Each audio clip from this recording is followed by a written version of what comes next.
झंडा मेला श्री गुरु रामराय जी महाराज के जन्म दिवस के उपलक्ष्य में हर वर्ष चैत्र माह की पंचमी को मनाया जाता है और इस बार ये तिथि 8 मार्च रविवार को पड़ रही है। श्री गुरु रामराय जी महाराज सिखों के 7वें गुरु श्री हर राय जी के ज्येष्ठ पुत्र थे और सन 1676 में वो पंजाब से देहरादून में आ गए थे और उन्होंने दून घाटी में डेरा डाला और कालांतर में उनके दून घाटी में तपस्या करने से और यहाँ पे डेरा डालने से इसका नाम देहरादून पड़ा। तो इसलिए श्री गुरु रामराय जी महाराज को देहरादून का संस्थापक भी माना जाता है। श्री गुरु रामराय जी महाराज जब यहाँ पे आए थे तो उस समय हिंदुस्तान औरंगजेब के अधीन था और औरंगजेब हिंदुस्तान के बादशाह थे। औरंगजेब जो है हिंदू और सिख समाज को मुस्लिम में परिवर्तित कर रहे थे और इसी कड़ी में उन्होंने पंजाब में श्री गुरु हर राय जी को जो 7वें गुरु थे उनको दिल्ली दरबार बुलाया था। तो उन्होंने मना कर दिया वहाँ जाने से, लेकिन वहाँ पे जो है उनके ज्येष्ठ पुत्र श्री गुरु रामराय जी महाराज बैठे थे। तो उन्होंने पिताश्री से निवेदन किया कि आप मुझे वहाँ जाने की, दिल्ली दरबार जाने की अनुमति दे दें। तो 7वें गुरु श्री हर राय जी ने गुरु रामराय जी को दिल्ली दरबार जाने की अनुमति दी। जब श्री गुरु रामराय जी दिल्ली दरबार पहुँचे तो वहाँ पर जो औरंगजेब के दरबारी थे, मौलवी थे, उन्होंने उनकी कई तरह से परीक्षा ली। श्री गुरु रामराय जी ने वहाँ पर 72 चमत्कार दिखाए और औरंगजेब और जो उनके दरबारी थे वो श्री गुरु रामराय जी की चमत्कारिक सिद्धियों से बहुत प्रभावित हुए और औरंगजेब ने श्री गुरु रामराय जी को हिंदू पीर और कामिल फ़कीर की उपाधि दी। जब उनको मालूम चला कि श्री गुरु रामराय जी पंजाब छोड़कर देहरादून में आ गए हैं तो उस समय हिंदुस्तान छोटे छोटे प्रोविंसेस जो हैं प्रांतों में बटा था, जिनको बाद में आज़ादी के बाद जो हैं सरदार वल्लभ भाई पटेल जी ने, जो हमारे गृह मंत्री थे उस समय के, उन्होंने उनको एकत्र किया, उनका गठन किया और भारत में उनका विलय किया। तो उस समय टिहरी रियासत थी। तो औरंगजेब ने टिहरी के राजा फतेह शाह को हुक्म जारी किया कि श्री गुरु रामराय जी महाराज के लिए स्थान उपलब्ध कराए जाए और 7 गांव उनको जागीर में दिए। तो उस समय पूरा ये देहरादून का क्षेत्र श्री गुरु रामराय जी महाराज को दिया गया और ये जो वर्तमान में दरबार साहिब है ये टिहरी के राजा फतेह शाह ने श्री गुरु रामराय जी के लिए बनाया। तो सन 1676 से श्री गुरु रामराय जी यहाँ पे तपस्या करने लगे। तो उसके बाद यहाँ की परंपरा को जो है श्री महंतों ने आगे बढ़ाया और सन 1676 में श्री गुरु रामराय जी का जन्म दिवस यहाँ पे उनके आगमन पर और उनके जन्म दिवस पर बड़ा समारोह होता है। और इसका मुख्य आकर्षण जो दरबार साहिब का पश्चिमी द्वार है, वहाँ पे एक बहुत बड़ा चबूतरा है और उस पर झंडारोहण से होता है। जो वर्तमान में झंडे जी हैं उनको सुबह पूजा अर्चना के बाद जो है वैदिक मंत्रों के उच्चारण के साथ उतारा जाएगा और उस पर जो 3 तरह के वस्त्रों का आवरण होता है जिनको गिलाफ कहते हैं। सबसे अंदर सादे वस्त्र होते हैं जिनकी संख्या जो है गिलाफ की 41 होती है। उसके बाद जो है मलमल का गिलाफ, जिसको सनील का गिलाफ कहते हैं, इनकी संख्या 21 होती है। और जो सबसे बाहरी आवरण वस्त्रों का जिसको दर्शनी गिलाफ कहते हैं, तो ये उन संगतों द्वारा चढ़ाए जाते हैं जिनकी मनोकामना पूर्ण होती है। इस साल का इसको चढ़ाने का, दर्शनी गिलाफ को चढ़ाने का सौभाग्य हमारे देहरादून के सेवक श्री अनिल गोयल जी को मिला है। तो इसके लिए वर्षों जो है इंतजार करना पड़ता है।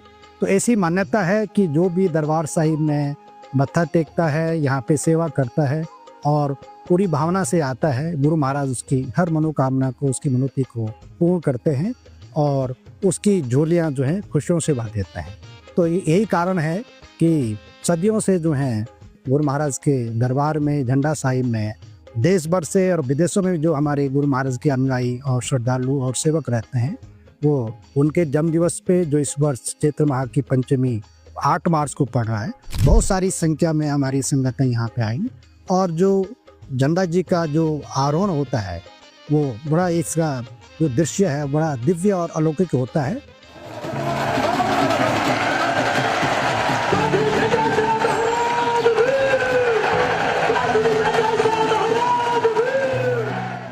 तो इसके लिए ध्वज दंड बनाए जाते हैं जो लगभग 90 फुट जो है इसकी ऊंचाई होती है।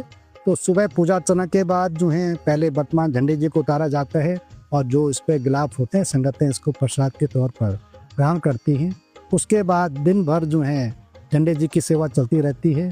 संगतें इसको पंचगव्य से और गंगा जल से जो है इसका स्नान कराती हैं और फिर इस पर नए वस्त्रों का आगमन चढ़ाती हैं और शाम को 3 से और 5 बजे के बीच में नया झंडे जी का आरोहण कर दिया जाता है। झंडे मेले की सभी तैयारियां पूरी हो गई हैं और सुरक्षा के लिए पुलिस प्रशासन का, जिला प्रशासन का पूरा सहयोग रहता है और पूरे दरबार परिसर में या जो भी इसके प्रवेश द्वार हैं वहाँ पे पुलिस की तैनाती रहती है और पुलिस के जवान के साथ साथ हमारे संगत के जो भक्तगण हैं वो भी पूरी सुरक्षा व्यवस्था को देखते हैं। और संगतों के रहने के लिए जो हैं जितने भी हमारे स्कूल्स हैं देहरादून में या कॉलेज यूनिवर्सिटी हैं और दूसरा जो देहरादून की धर्मशालाएं हैं या होटल्स हैं, और सबसे बड़ी बात है कि जो हमारे देहरादून की संगतें हैं वो भी बड़े आदरपूर्वक सम्मानपूर्वक जो है बाहर से आई हुई संगतों को अपने घरों में ठहराती है।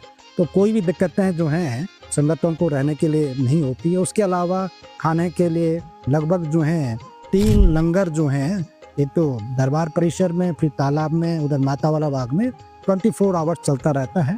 तो खाने की भी कोई, भोजन की भी कोई कठिनाई जो है संगतों को नहीं होती। उसके अलावा हमने वॉशरूम के लिए, पानी के लिए जो है बहुत अच्छी व्यवस्था कर रखी है और हमारे स्कूलों में, दरबार परिसर में बहुत सारी जो है ऐसी सुविधाएं हमने जुटा रखी है कि संगतों को कोई दिक्कत नहीं होती। मैं संगत से विनती करूंगा कि पानी की बहुत कमी है तो मेला के दौरान जो है वो बहुत अच्छे ढंग से पानी का समुचित उपयोग करें और पानी बिल्कुल भी वेस्टेज ना करें। झंडारोहण के एक दिन बाद जो है सप्तमी को नगर परिक्रमा होती है और इसके पीछे ये इतिहास है कि जब श्री गुरु रामराज जी महाराज दरबार परिसर में यहाँ पे तपस्या करते थे तो वो हर रोज़ जो है सुबह संगतों को जो है दर्शन देते थे, उनका दुख दर्द बांटते थे और जो ये परिसर था उसकी परिक्रमा करते थे। तो उस समय जो देहरादून छोटा नगर था तो ये जो हमारी परिक्रमा है उसी का, गुरु महाराज की जो उनकी परिक्रमा का पथ होता था उस समय, उसी का अनुसरण करती है। और हमारी ये नगर परिक्रमा सुबह 7:30 से, पहले इसका समय 10 बजे होता था तो कोई ट्रैफिक जाम ना हो, लोगों को कोई दिक्कत ना हो, तो इसको हमने इसका समय सुबह कर दिया है। और ये परिक्रमा सुबह 7:30 दरबार साहिब से शुरू होकर झंडा बाजार से फिर कामड़ी रोड और वहाँ से दाहिनी तरफ जो है बिंदाल की तरफ मुड़ जाती है। वहाँ पे हमारा स्कूल है, कुछ देर के लिए संगतें वहाँ पे भजन कीर्तन करती है।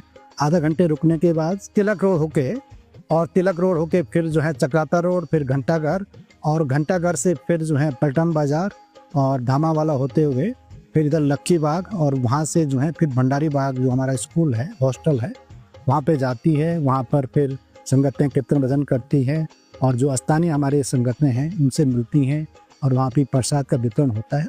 फिर वापसी वहाँ से होती है और जो श्री महंत साहिबान की समाधि है ये सहारनपुर चौक से नीचे को, वहाँ पे भी संगतें आती हैं और समाधि पर मत्था टेकती हैं। वहाँ पे भी कीर्तन भजन होता है, प्रसाद बनता है और फिर वापसी में फिर दरबार साहिब में परिक्रमा दिन के 12 बजे तक में संपन्न हो जाती है। झंडा मेला जो है लगभग 350 वर्षों से मनाया जा रहा है। तो हमने इसकी जो सांस्कृतिक विरासत है, इसकी जो परंपरा है, रीति रिवाज है, सबको जो है वैसे ही रखा। तो हम चाहते हैं कि जो भी हमारे ऋषि मुनियों ने, हमारे पूर्वजों ने, बड़ों ने जो व्यवस्था कायम की है, जो भी उन्होंने सिस्टम बनाया है, उसको हम अगली पीढ़ी तक ले जाएं क्योंकि उनके सिस्टम में बहुत मजबूती है और भारत की संस्कृति उसमें झलकती है। मैं सभी संगतों से और दरबार साहिब के सेवकों से और जो भी दरबार साहिब में आस्था रखते हैं या झंडा साहिब का जो भी हमारा समारोह होता है उसको देखते हैं, उनको ये बताना चाहता हूँ कि जो भी सोशल मीडिया प्लेटफॉर्म है, यूट्यूब, फेसबुक पे इसका लाइव प्रसारण किया जाएगा, लाइव टेलीकास्ट किया जाएगा और आप जो है अपने स्थानों से भी इस दृश्य को देख सकते हैं। गुरु महाराज के जन्म दिवस के अवसर पर मैं विशेष अरदास करता हूँ गुरु महाराज के आगे कि हमारी सारी संगत या जो भी देशवासी हैं उनके जीवन में सुख शांति रहे, संतोष का भाव रहे और हर तरह से जीवन में उनको खुशियाँ मिले। ये मेरी गुरु महाराज से प्रार्थना है, अरदास है।